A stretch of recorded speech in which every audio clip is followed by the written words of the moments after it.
Hello viewers, কি অবস্থা সবার?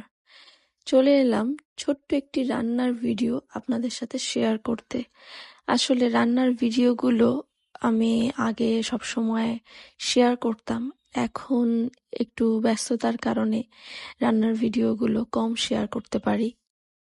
আমরা কম বেশি সবাই জানি, যখন শীতকাল আসে বা যখন বৃষ্টির সিজন থাকে, তখন হচ্ছে গিয়ে আমরা কম বেশি ঘরে সবাই অনেক কিছুই বানিয়ে খাই, খেতেও ইচ্ছে করে একটু ঠান্ডা ঠান্ডা আবহাওয়াতে।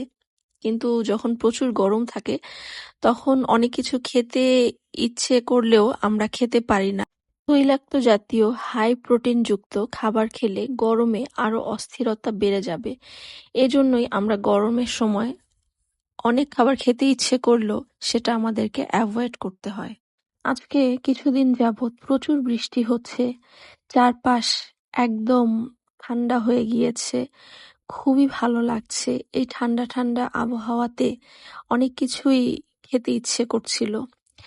যেহেতু খেতে ইচ্ছে করছে, সেহেতু ঝটপট বানিয়ে খেয়েও ফেললাম। তো অনেকদিন পর আমার আম্মাকে আমি বললাম যে তোমার হাতের গরম গরম পরোটা আর আলু ভাজা খাই না। যেহেতু প্রচুর গরম থাকে, তাই তৈলাক্ত জাতীয় খাবারগুলো আমি সবসময় অ্যাভয়েড করি। তো আম্মা বলল যে ঠিক আছে, যেহেতু খেতে চাচ্ছ আর বৃষ্টিও হচ্ছে, একটু ঠান্ডা ঠান্ডা আবহাওয়াতে খেতেও ভালো লাগবে। তো আম্মা বলার সাথে সাথেই গরম গরম পরোটা ভেজে দিলেন, আলু ভাজি করে দিলেন। আমার তো খুবই পছন্দ, সেই ছোটবেলা থেকেই গরম গরম পরোটা আর আলু ভাজি। বেশিরভাগ সময় আমার আম্মা, আমি স্কুলে যাওয়ার সময় আমাকে টিফিন বক্সে সিদ্ধ রুটি, আলু ভাজি, পরোটা, আলু ভাজি এগুলো বেশি দিয়ে দিতেন। তো আজকে অনেকদিন পর সে ছোটবেলার কথা মনে পড়ে গেল।